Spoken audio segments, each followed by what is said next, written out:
How's it going, everybody? Welcome back again to another episode of Momentum Motorsports Meeting. My name is Wyatt Thompson. We are recording this on a Monday due to family reasons instead of a normal Tuesday this week, mainly due to family reasons. Everything's all good. I'll just say that. Everything's been all good and pretty exciting for my family.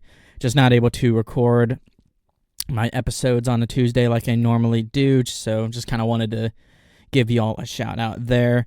We're going to be talking some Osprey Racing in the kind of local Jacksonville area. We're also talking about the playoff race at Talladega for the Trucks Xfinity Cup.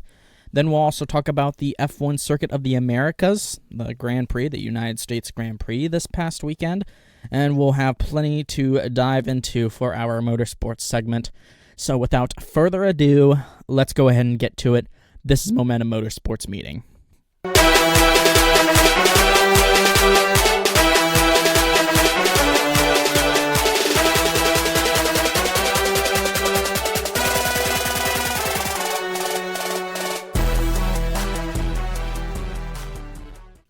Alrighty, so we're going to kind of kick things off here with Osprey Racing. It was a fun weekend. I will say this. It was a very fun weekend. Saturday was pretty good. We went to a car show down in Fernandina Beach, I think it is, about an hour up north from the university. It was pretty good. Went to 8 Flags it was like a local car show. Had to wake up pretty good. The drive wasn't bad. Went pretty smoothly. And the actual car show, I mean, there were a lot of interesting cars. There was also like a farmer's market as well.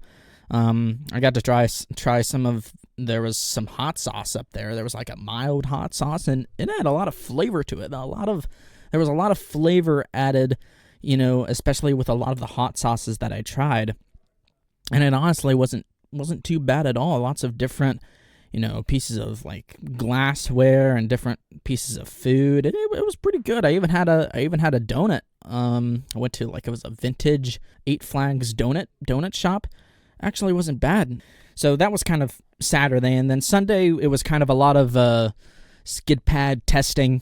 I think the testing session went very good. The car was kind of out of alignment, so what that means is it was mainly, you would get more turn from turning one direction instead of another. And in this case, Owen, our team captain, was mainly complaining about like the right-handers, and that the left-handers were very smooth and to his liking, like a lot. So I think there was a lot of data from the testing session yesterday that went very successful. And then that also allowed me to drive the car. And I hadn't really gotten any news until I think Thursday, it was, that I was actually going to drive the D13. I was kind of given a little bit of a crash course on Friday night when we were loading to get ready for Saturday. And, that was like my first time ever driving a car with clutch. I think it was a Cooper, like a Mini Cooper that I was driving, that I was testing in.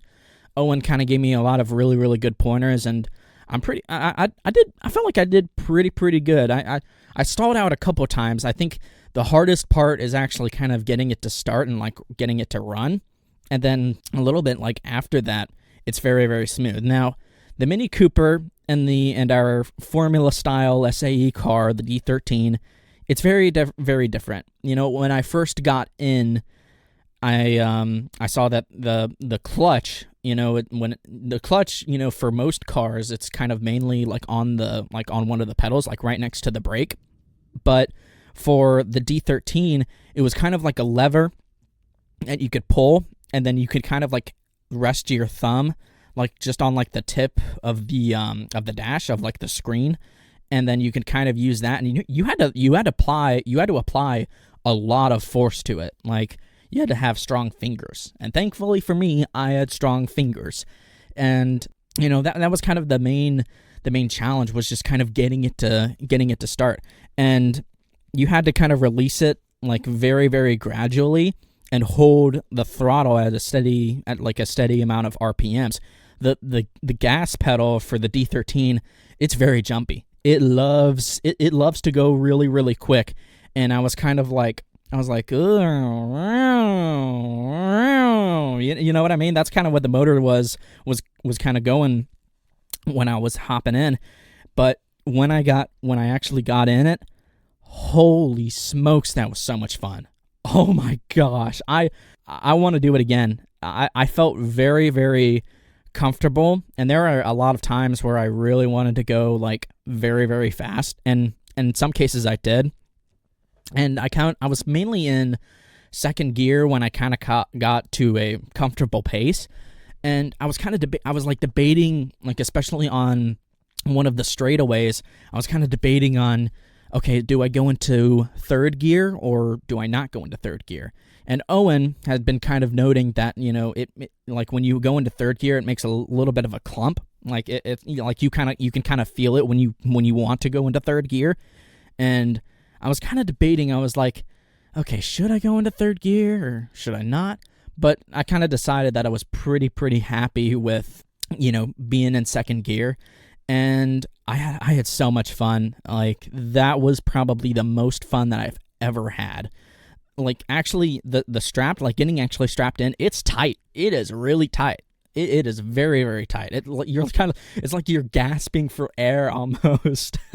And, you know, I feel like that's kind of normal for a lot of the other like race cars. Like for like a WeatherTech IMSA car, for a NASCAR stock car, you know, the straps kind of hold you in like really nice and tight so that you can't really like fly out of the car if you make like a head-on hit or something. And in a way, that made me even more comfortable because I was just kind of tight strapped in there. And yeah, I really, really enjoyed it. And I think a lot of Zach Lister, our powertrain lead, he was very, very impressed, especially for my first time.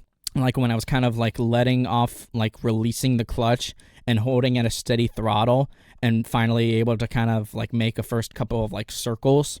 And when I was able to stop it, and he was like, dude, out of all of the people that have driven it for the first time, because a couple months ago there was a driver day, I unfortunately wasn't able to attend, and Zach was like, yo, that's the most impressive that we've ever seen anyone do. And I was like, cool. And even Owen, our team captain, he was kind of like commenting on it, doing and saying like, dude, that was awesome. That was the best I think you've ever done. And I mean, and that brought me that was really, really cool to hear, especially from Owen, because he's probably going to be our main like lead driver for Michigan for next year.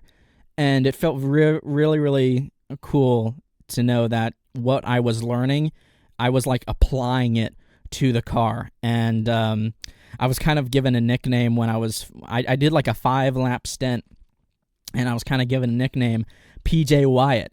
PJ Hyatt, I think is his real name, and he's a main driver for the LMP2 Spike for AO Racing, and I think Owen is doing an internship there. And Harrison, our main PR lead, was like, dude, you are PJ Wyatt. And I'm like, heck yeah, I am. I was like, yeah, that might be my new nickname, just PJ Wyatt. I am PJ Wyatt. And you know, maybe I'll be driving the car at another point in time, but even if this is my last time driving it, what an opportunity. I mean, I never got to like text, I never got to DM like Owen saying like, hey, thank you for letting me drive this. This was so much fun. And if Owen is listening, Owen, if you are listening, thank you so much for letting me drive the D13. That hard work that I had made in the spring, just trying to get that car running and get it nice and pretty and competitive, felt very, very accomplishing. And it makes me even more motivated to know that with a little bit more training and, you know, with a little bit more practice, I can really, like, maybe I could be like a lead driver for my senior year. I could. It's not out of the question. I'm not going to rule it out, but it was, oh my gosh. I am still thinking about it to this day because it was just so So much fun. It was so exhilarating. Like, I actually felt like a race car driver. It was so cool. So, again, thank you to everyone that believed in me, saying that I did a good job. Unbelievable. That's kind of our Osprey Racing segment. Hopefully, I'll get the chance to kind of do a little bit more. Now we're going to go ahead and kind of talk about NASCAR. Now, for the main NASCAR segment, I'll kind of note I didn't really make a script. Normally, I kind of make scripts for my episode, but since it's a Monday, I'm going to be kind of going off of the book. We'll start with the NASCAR truck race, and we'll kind of start with the winner like we always do. Oh, yeah, Gio Ruggiero, that gets his first Truck Series win. Great win for Gio Ruggiero, man. For Tricon Garage, like the 7, like he's been pretty good this year. Obviously, he didn't make the playoffs, but he came very, very close. Gio Ruggiero looked really, really good in this truck race. I will admit, he looked very, very solid. Had some help with Corey Heim, and kind of got the win. I think he led the most laps. So this is a really big win for Gio Ruggiero. I think this is really big hype for next year. You know, expectations might be a little bit higher. Maybe he gets a win before the playoffs start next season. If the playoff format even does change for next year, there's still no word on that. But I am very, very happy for Gio Ruggiero. This is a much needed win, a great first career Truck Series victory. Definitely one that he will remember for sure. And taking a look at the notable finishers, Corey Heim, he's already locked in, finished his second. Ty Majeski finishes third. He had gotten some damage in a stage 1 crash, like early in the race. Got some right front damage from Grant Enfinger spinning off of a bad push from Chandler Smith. We'll talk about Chandler Smith and his teammate Lane Riggs in a few moments. But he kind of clawed his way back. We never really heard from him ever since he was involved in that, like, what was it, like lap 3, lap 4 crash until the very, very end. And he comes home to finish third. That's a really, really great recovery considering the main circumstances. Really, really good run for Ty Majeski, a playoff driver. Dawson Sutton gets a top 5. Lane Riggs, oh my goodness, he gets 5th out of that. I don't know how he did that. He started at the back due to unapproved adjustments, then kind of got a little bit unlucky by Chandler Smith. Chandler Smith was responsible for a couple of incidents today. He just spun out Lane Riggs off of a bad push, and Lane Riggs still didn't give up. He refused to let his championship hopes end at Talladega, and he came back to finish 5th. Didn't get any stage points in stage 2. I think he got some in stage 1, if I am correct. Oh, wait, no, he didn't. He did not get any stage points. Only half of the playoff drivers got stage points, so yikes, no stage points for Lane Riggs. Lane Riggs still, he's not in a bad spot heading into Martinsville with the playoff cut line, which we'll take a look in a little bit. But still, 5th place, that's a really, really solid effort, but he definitely wanted more because that truck, that looked, he was so fast. He was very, very fun to watch. Ankrum, Crafton get top 10. Spire Motorsport drivers, Corey LaJoie gets 8th. He looked really, really good. Raja Karuth, playoff driver, finishes 9th. Got the most amount of stage points out of all of the playoff drivers. Let's see, how many points did he get? He got 18. Yeah, 18. Got the most stage points. Very, very good run. I mean, he is really making me look like a total idiot right now. Like, he has been proving me wrong, and he's in a really good spot, heading into Martinsville. Caden Honeycutt, he's another playoff driver that got a top 10. He got the second most stage points out of all the playoff drivers today. Corey Heim got 10, but he's already locked in. And then Tyler Ankrum, he got 8. So only, really, technically, since Heim is locked in, only 3 playoff drivers got stage points, and, it wasn't any of the drivers, and like the drivers that I expected to get stage points never did. So very, very surprising, but also just kind of proves how fast Talladega can change. Chris Wright gets an 11th place finish. Good run for him. J.J. Yaley, he was very, very fast. He's running that 7 truck for Spire Motorsports. Not sure if he's going to be running any more races, but still a nice top 15 run. Connor Mosack as well gets a top 15. Same for Spencer Boyd. Ben Rhodes looked pretty fast, gets a 16th place finish. Let's see, Frankie Muniz back in the truck for Talladega gets a top 20. Chandler Smith, I'll say it again, he was responsible for a couple of crashes, and just very inexcusable. I know Chandler Smith has a ton of like super speedway racing experience, but like most of this field doesn't. And this truck race, it was basically just bad pushes just gone wrong, and just people not being more aware of the bigger picture, I guess I'll say. So Chandler Smith finishes 22nd. Luke Fenhouse was pretty good.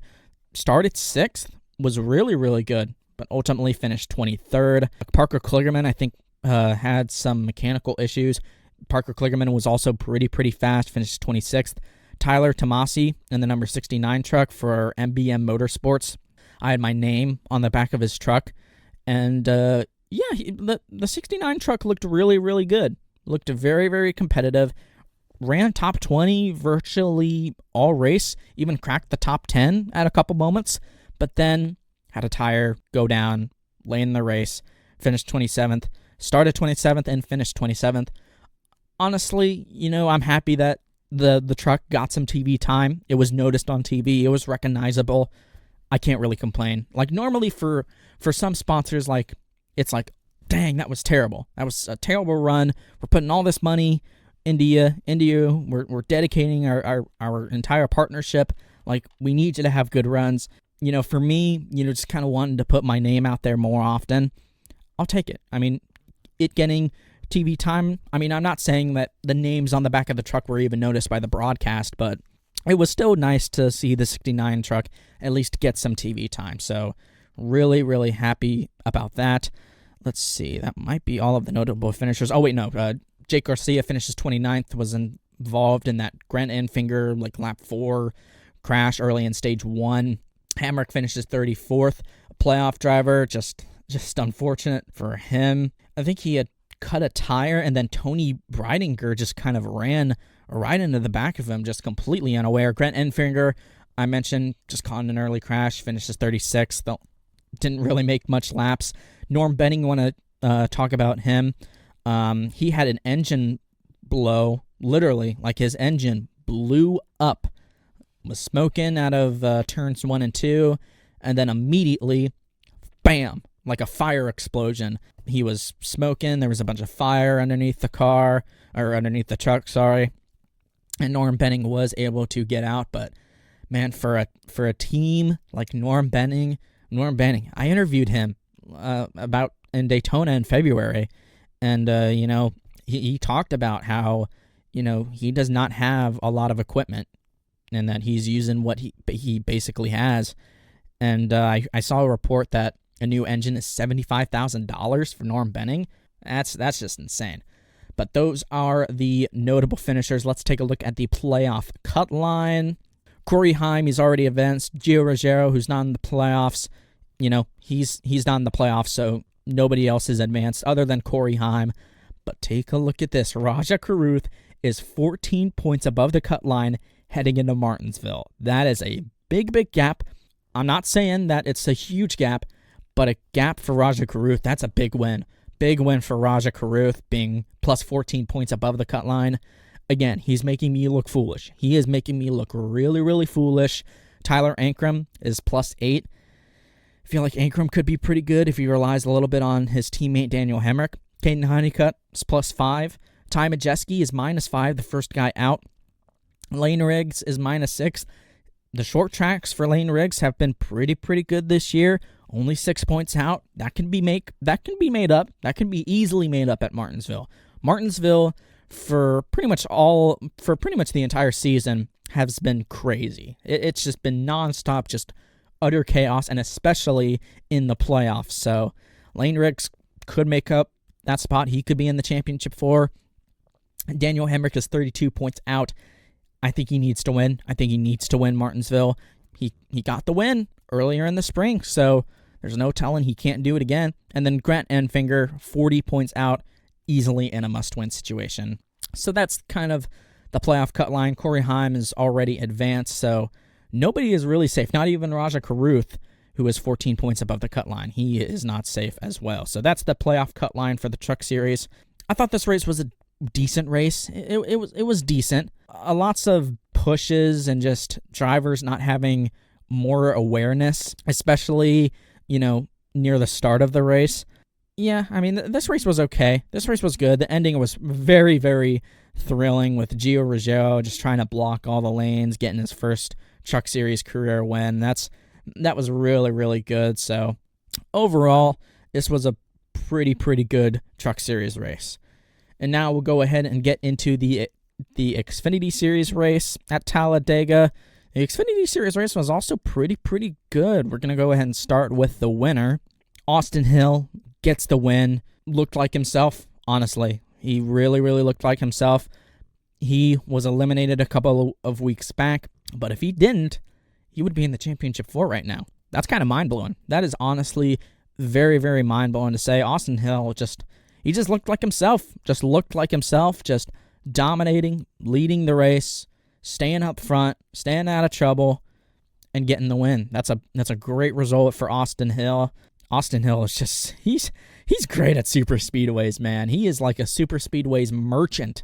And same for RCR. Jesse Love is also really good too, but Austin Hill, he has really made that program just take off. It's great to see. Let's go over these notable finishers. Allgaier, playoff driver, finishes third. That's a really good, solid result. Cesar Baccarella for Alpha Prime Racing gets a top 5 finish.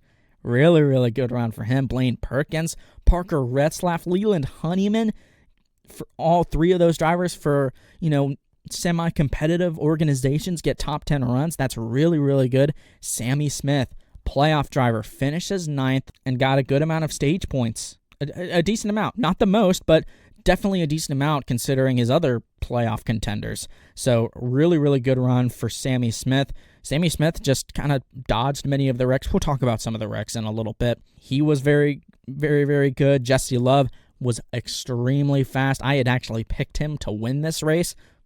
Kind of fell back a little bit on a late race restart. Still finished 10th. It's a solid result considering where his other playoff contenders are at. Nick Lights, I think that's how you say it. I apologize if I'm not saying that correctly. Finishes 11th. Garrett Smithley gets a top 15. Harrison Burton, 13th. Josh Williams for Alpha Prime Racing, 14th. Kyle Sieg, 15th. Joey Gase, 16th. His teammate David Starr, 18th. Look at this. Carson Ware for Mike Harmon Racing finishes 21st. There are so many underdogs that got decent finishes. They got really good finishes, and that's really cool. Really cool that some of the small teams are getting the good runs that they deserve. Jeb Burton finishes 17th. He was the cause of the first big one in stage 1. Kind of got loose into the tri-oval and took out a lot of playoff contenders. Took out Sam Mayer, Brandon Queen, Jeremy Clements, Ryan Sieg, Sheldon Creed. Both of the Haas Factory teammate cars were involved in this wreck. Brandon Jones, he was also another playoff driver that was also involved. Three of them that were somewhat below the cut line, needing good runs, and didn't get it. Actually, Sam Mayer was actually 8 points above the cut line heading into Dega, and now he's in a pretty big hole, which we'll take a look at in a moment. But yeah, Jeb Burton, he was the cause of getting loose and just kind of losing control of the car. There's not much else to say it. I mean, Jeb Burton, he apologized to everyone involved on X. Doesn't really change the fact for, a lot of drivers, but definitely stinks. Let's take a look here. Eric Almirola finishes 24th. He looked very fast in this race. He hit the inside wall really hard. Looks like kind of Sammy Smith kind of got stuck in the middle and then kind of tagged Eric Almirola. And that was a really big hit from Eric Almirola. Glad he is okay. And then another car was also involved. That was Daniel Dye. That was with 2 laps to go. So, yeah, big hit for Eric Almirola. Connor Zulich finishes 23rd. There was at one point where he was in decent position to kind of get a top 15, top 20 finish, but I think he was involved in the second big crash, which was kind of William Sawalich and like Connor Mosag and a bunch of other drivers kind of spinning and crashing. He had a cut tire and unfortunately had to pit, lost a couple of laps, but still 23rd, considering the big cushion that he's got. That's not too bad at all. Decent. It's a decent finish. Brandon Jones, another playoff driver, I'll mention him again, finishes 26th. Lots of big hits, like JGR with Sawalich and Taylor Gray finishing 30th and below. Like Ryan Sieg, who, I expected to be really, really good, finishes 35th. Sheldon Creed, a playoff driver, finishes 34th. Sam Mayer, another playoff driver, his teammate, finishes dead last. Like, there were a lot, like, it really all changed at near the end of stage 1 with that big crash that Jeb Burton caused. I don't think Jeb Burton obviously didn't mean to do that, but man, it was just it kind of changed the picture of this race. So those are the notable finishers. Let's take a look at the playoff cut line. Zilich and Allgaier are locked in on points, so they have nothing to worry about for Martinsville. Jesse Love is 40 points above the cut line. That's a really big gap. That's a really, really big gap. I think he's safe. I think he's safe, but I mean, if someone below the cut line like Sammy Smith, Sam Mayer, Sheldon Creed wins, then he could be the odd man out if he doesn't have a good day. I think he needs to have like maybe a top 15 day, maybe get some stage points, and I think Jesse Love will be okay.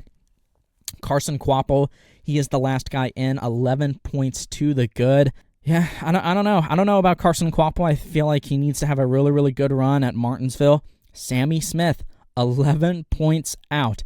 He could make the championship 4 with the run that he had at Dega. And, remember, earlier in the round of 12, he got top 5 finishes after Bristol. He got a top 5 finish. I think he got close to a top 5 finish at Kansas, and then he finished like 3rd at the Charlotte Roval. So do not count Sammy Smith out. Sammy Smith is the first guy out, 11 points out. Brandon Jones is 20 points out.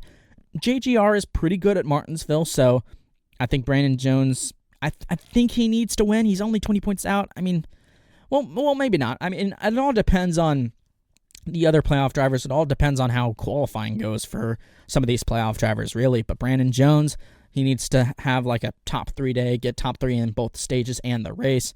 Same thing can be kind of said for Sam Mayer, who's 22 points out.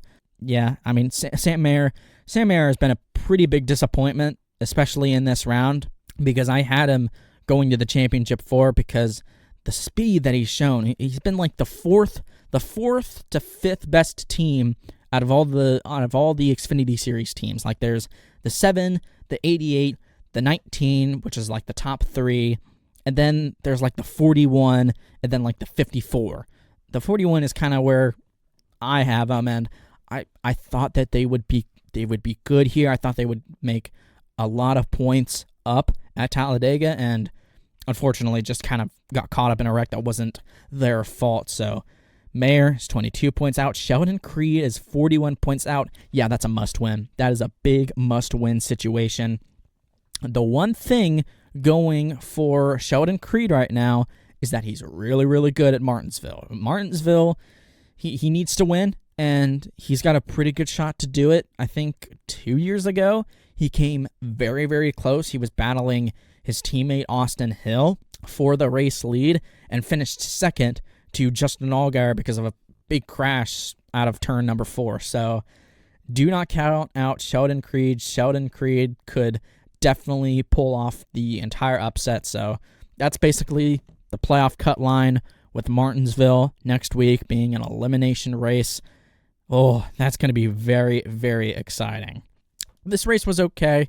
You had some of the best super speedway racers up front with Hill, Love contending for the win.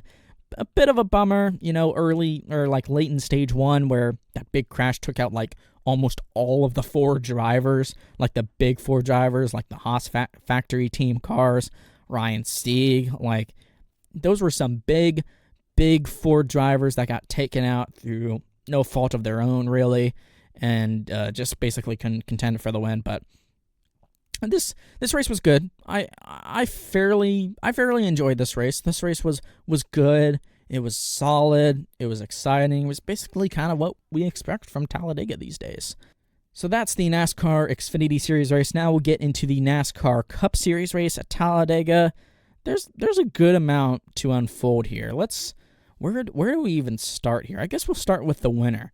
Chase Briscoe gets the win. That is I believe that's his third win of the season, because he won Pocono, then he won Darlington. Yeah, that's his third win of the season. Chase Briscoe was kind of quiet. He felt quiet all race long, it felt like, and just kind of came out of nowhere on one of the last overtime restarts. And credit to him, he had I think Ty Gibbs and like Bubba Wallace kind of pushing him on the outside lane. Chase Briscoe gets the win. Chase Briscoe is pretty good at Phoenix, and he could be a real contender. I'm not sold. I'm not sold on this team yet. I feel like this team has been pretty quiet, honestly, and that's kind of why I didn't have them kind of making the championship four. I think I had them, I think my original playoff picks were him getting eliminated in the round of 12 in the first round, I think. Or no. No, the first four drivers that I had eliminated in the first round was like Wallace, Chastain, SVG, and Josh Berry, and then Briscoe was the driver that I had eliminated in the round of 12, and so far he's proven me pretty wrong so far. So congratulations to Chase Briscoe. That's a big win for him. You know, Briscoe is really, really good at Phoenix even before him going to JGR, so Chase Briscoe could be a really, really big threat, provided we don't get any of the Team Penske cars in the championship four when we get to Phoenix. So congratulations to Chase Briscoe. Let's go ahead and take a look at these notable finishers. Todd Gilliland finishes second. Gilliland was probably the best driver and probably the one to contend. He looked very, very good. He was kind of helping a couple of his teammates like Blaney and Logano, but kind of when he wasn't working with them, he looked very, very good. Todd Gilliland, great result. Ty Gibbs, Bubba Wallace get top 5 finish. That's Cole Custer for Haas Factory team. I think that's back-to-back top 5 finishes at super speedways. And I remember at Daytona in August earlier this year that he actually contended for the win. So that's a really, really good result for Cole Custer. Carson Hocevar, a big driver, finishes 6th. Tyler Reddick finishes 7th. Bell 8th. Zane Smith, another front row motorsports driver, finishes 9th. Brad Keselowski gets a top 10. Trackhouse Racing with SVG, Suarez, and Ross Chastain finishing 11th, 12th, and 13th in that order. Good runs for them. Let's see, Joey Logano. He looked very, very fast, and I think he actually led the most laps, but I don't know, man. It's just like Team Penske just hasn't really adjusted to this super speedway package that we have in this next-gen car, and I think they kind of proved that. Logano, I mean, you see him running up front like a lot in these races, but he doesn't always get the finishes.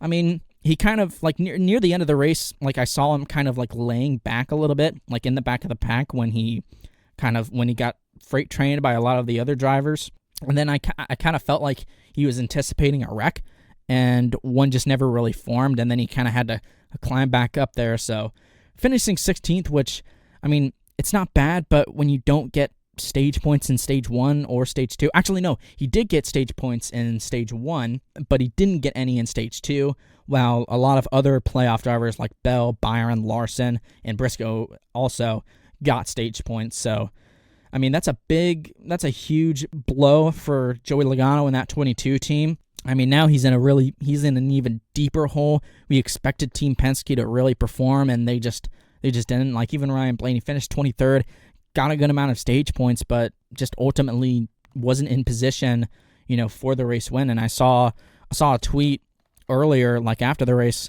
where Ryan Blaney was saying, like, how did we screw this up? Because on one of the final restarts with like 17 laps to go, it was Blaney and Logano up front, like in the top 2 rows. And I was like, okay, well, with gridlock, you can't really form a third lane. Like, it's hard to build up runs. But in this case, that was kind of the opposite. It led to a lot of new faces up at the front and a lot of drivers just leading laps. And yeah, I don't blame Team Penske for kind of being a little bit upset.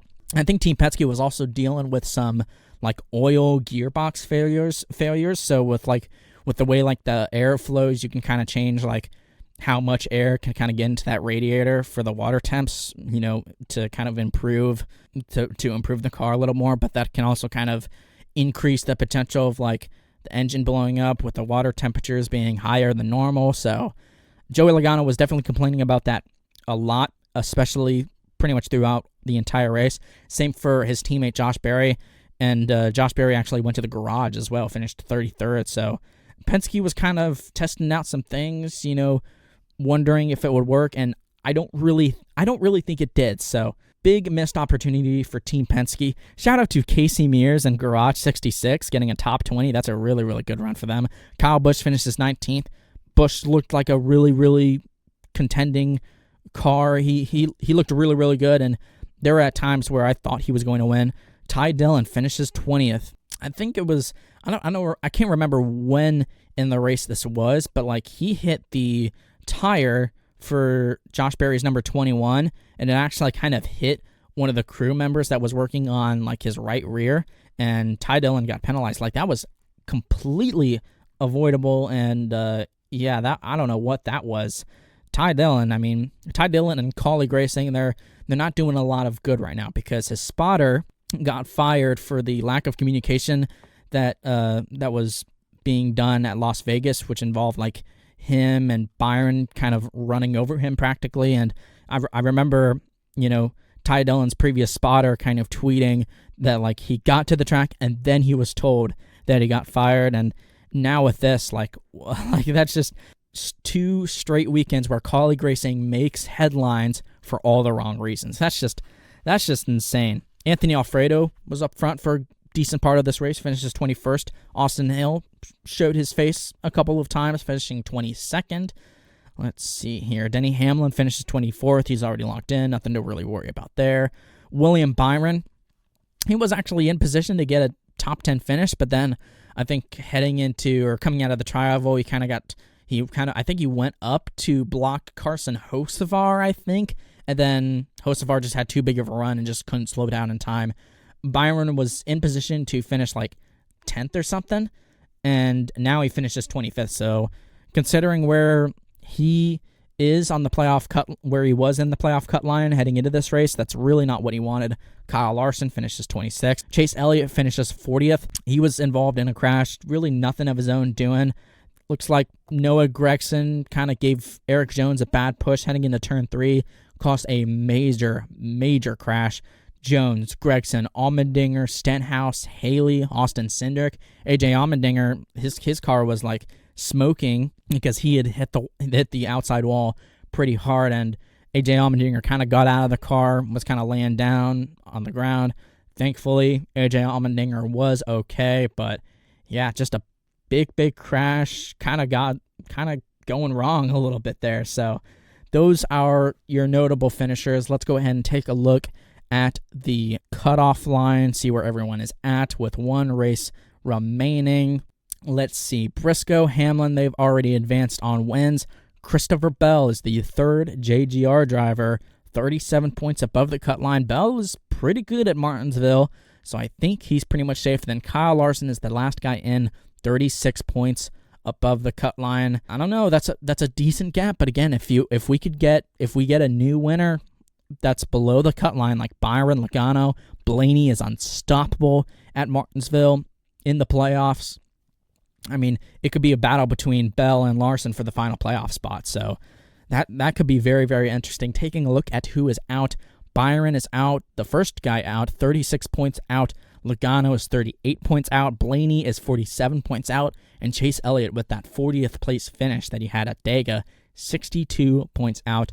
Theoretically, all 4 of them need to win. Stage points is no longer an option. All 4 of them have to win if they want to advance to the championship floor. So, yeah, with one race left at Martinsville has proven to be pretty crazy, especially in this next-gen era. Could be very, very interesting to see what happens. I definitely can't wait for that. So that's kind of our NASCAR segment. I appreciate you all kind of sticking with me and bearing with me. Now we'll kind of move into the F1 United States Grand Prix at Circuit of the Americas. Big weekend, the sprint and the race. I'm going to kind of go a little bit all over the place here. I'm going to kind of talk about Max Verstappen. He dominated the entire weekend. Got the pole for the sprint and the race and won both of them. Won the sprint and the race. He makes up a lot of points on that Drivers' Championship. I mean, he's in it. He is now in contention. He is very much in contention for the Drivers' Championship. Yeah, I mean, McLaren in the sprint kind of took themselves out in the sprint. Wasn't really their fault. Just kind of got taken out by one of the kick-sauber drivers of Gabriel Bortoleto that had his best career starting spot, I'm pretty sure. Kind of misjudged in turn one. So turn one kind of bit McLaren as a little bit of a whole. Pretty big headlines in the sprint race for McLaren. And then Lando Norris, during the race itself on Sunday, made a much-needed pass on Leclerc late in the race for second. And with that pass, he's gaining more points on Piastri every single week, it feels like. So big storylines for McLaren. Obviously, kind of get both of their cars getting taken out in the sprint, and then Norris making up a lot of points, a good amount of points actually, on Oscar Piastri for that Drivers' Championship. And again, we'll take a look at the drivers and constructors in a little bit. And then, man, Kimi Antonelli, he got cleaned out by Carlos Sainz early in the race, lap 6. Kind of got cleaned out by him, almost got cleaned out by him earlier on lap 2 in turn 15. And then 4 laps later, finally, Sainz just kind of cleans Antonelli out. Antonelli kind of clawed back to finish 13th, which is okay. So still, that's really, really unlucky for Kimi Antonelli. I mean, I think it kind of shows that Carlos Sainz and that Williams had a decent amount of pace this weekend, and unfortunately, the results definitely don't tell the story. Oliver Behrman, he was a driver that was fun to watch. He kind of tried to make a dive bomb move on Yuki Tsunoda for 7th in turn 15, and then kind of went in the dirt and spun. It was pretty cool to watch. It was like a really big send, and then kind of like over sending it, and then trying to make sure he doesn't hit Yuki Tsunoda to potentially get a penalty from race control. He kind of goes into the dirt and spins, and I kind of thought that was cool. I found that pretty entertaining, to be honest. That's pretty much kind of it. We'll kind of now take a look at the driver standings. We'll take a look at the driver standings and then the constructor standings. Verstappen dominating that race and the sprint. He gained a lot of points on the Drivers' Championship. He is now 40 points behind Piastri, who still leads the driver standings. Still leads it. Piastri is only up by 14 points ahead of Norris. This title fight is wide open. Wide open, especially, it now includes Max Verstappen. Max Verstappen, I didn't have him a couple of weeks ago. With this run at COTA especially, he's now in it. 40 points is nothing if you have both of the McLaren drivers basically taking themselves out. It's still a decent chunk. That Piastri has ahead of him. Half of the lead could go away in a heartbeat. So do not count out Max Verstappen. He is putting on a really, really resilient run, and I'm kind of excited to see what the next 5 races end up, if Verstappen actually makes enough points up. I'm not saying, it could be very difficult. I will say it'll be difficult, but I'm not counting it out yet. Do not count Max Verstappen out. And then the Constructors' Championship, the fight for second, it continues to heat up. Mercedes still has it, and then Ferrari's in second. Red Bull, they're right behind them. The battle for second for the Constructors' Championship, it could go wide open. So lots to talk about from the Constructors' side and on the driver's side. Going to be interesting to see what the last 5 races have left in store. The racing was okay. It was mid. Overall, the Drivers' Championship and a lot of the headlines about the Constructors' title and the Drivers' title, that's really what got me engaged. So that is all of our racing segments. Now we'll go ahead and move on to our motorsports segment. We'll start with F1 first. United States Grand Prix at Circuit of the Americas remaining on the calendar through to 2034. I'm glad. I'm happy this is still on the schedule. I think Circuit of the Americas is a great track. I love Turn 1 at this track especially. Hopefully we can get some more races in the upcoming years. Hopefully they can be more fantastic and more memorable, because I think this race this year, I think it was a little bit of a letdown, I'll be honest. And F1, they have a new TV deal starting next year. They have signed with Apple TV to start in 2026. The TV deal is set to last for 5 years, and so that means it'll expire in 2031. So now F1 races that were previously on ESPN, they will now be on Apple TV. And according to Joe Pompliano, I hope I'm saying that right, the Apple TV deal, like the value, it's around $140 million annually, and then the TV deal with ESPN was $90 million. I've seen a lot of feedback. I've seen a lot of feedback regarding this deal, and it's not very good. It's a lot of backlash from the fan base.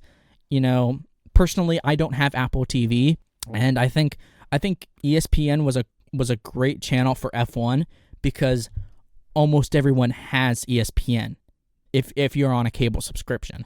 And I feel like with this Apple TV deal, it kind of feels like a money grab, and in a way it is, like Apple TV is paying more money than ESPN, but I feel like not as many fans have Apple TV than like maybe YouTube TV or like a cable TV, you know what I mean? So it'll be interesting to see. Like, I don't know if I'm going to be able to watch F1 now for the next 5 years, but I mean, I enjoyed covering it on my podcast, on this show. So, I mean, it'll be interesting to see what the viewership looks like for 2026, to see if they've improved or if they've drastically fallen off. Personally, I don't see the viewership improving. I see it going down by like maybe 20%, 30%. It wouldn't even shock me if it went down by half. So that's the new TV deal that F1 has. Mercedes has now got their 2026 lineup.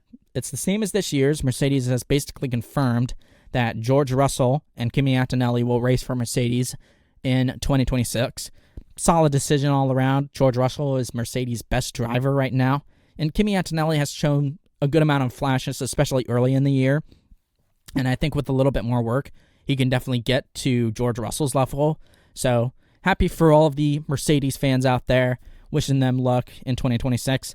Now, with that move, there's only 3 seats left. Alpine still has yet to announce their second driver. They've already got Pierre Gasly. But the Racing Bulls, they haven't announced their driver lineup yet. They still have 2 open seats. Going to be interesting to see kind of what happens in the next couple of months or so to see who gets those last 3 seats. Now we'll kind of go ahead and move on to some Cup Series news. Kyle Busch, new crew chief for next year. RCR has announced that Jim Pullman will be the crew chief for Kyle Busch in 2026. Jim Pullman is currently Justin Allgaier's crew chief, going to be trying to defend the Xfinity Series championship since they won it last year. Jim Pullman has kind of been Allgaier's crew chief for a couple of years now, and he's even got some next-gen car experience. He's got one race in 2022 at Michigan with Austin Hill, finished 18th, not too bad. And then on the same year at Kansas in the spring, he was the crew chief for Austin Dillon and got a solid 13th place finish. So this is a pretty good signing. This is a pretty good signing for RCR, kind of grabbing the defending championship crew chief for the Xfinity Series. I don't know how big of a change this will be for Kyle Busch, but I don't think it'll be a game changer, but I still think it'll be a pretty good change, and I think we could probably see a lot of those like bad finishes kind of start to becoming like somewhat good finishes, and maybe some of those top 5s that we'll see maybe even turn into wins. So I think there's a good amount of hype for Kyle Busch for next year, but I don't think it's going to be a complete game changer because RCR as an organization, they haven't looked the best statistically, and I think they still have a lot of work to do. But for Junior Motorsports, losing your defending crew chief to a Cup team, it's a tough loss. But I mean, when you recently signed with Rodney Childers just a couple of months ago, I think it's safe to say that Junior Motorsports will be okay. Wishing Jim Pullman the best of luck for 2026. Next up, some big Truck Series news.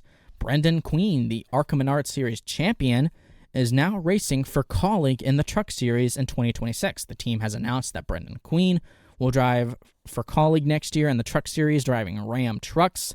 big news. Happy for him. Happy for Brendan Queen. I think he's definitely earned it. Brendan Queen has already raced for Colleague in the Xfinity Series. Going to be racing the Xfinity race at Martinsville and at Phoenix. So this honestly isn't really too surprising, and in fact, it's pretty expected, to be honest. So I think Brendan Queen is going to have a pretty competitive Truck Series season for next year. I don't know if the team will be competing for wins that much, because Colleague and Ram is still very, very new. But I think it could be pretty good. I think it could be better than expected, and I think there's a lot of reason to be excited for Colleague Trucks. Now Brendan Queen in there. I think it's going to be a pretty good season for Brendan Queen and Colleague Racing in the Truck Series next year. Now, obviously, I mean, this means that Pinnacle Racing Group does not have a driver for next year, and you know, who could they sign?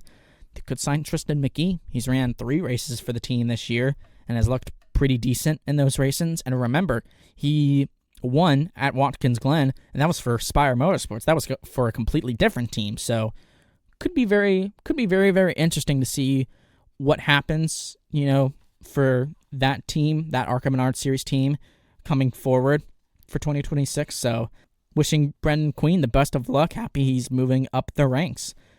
Now, some ARCA Menard Series news before we kind of call it a day.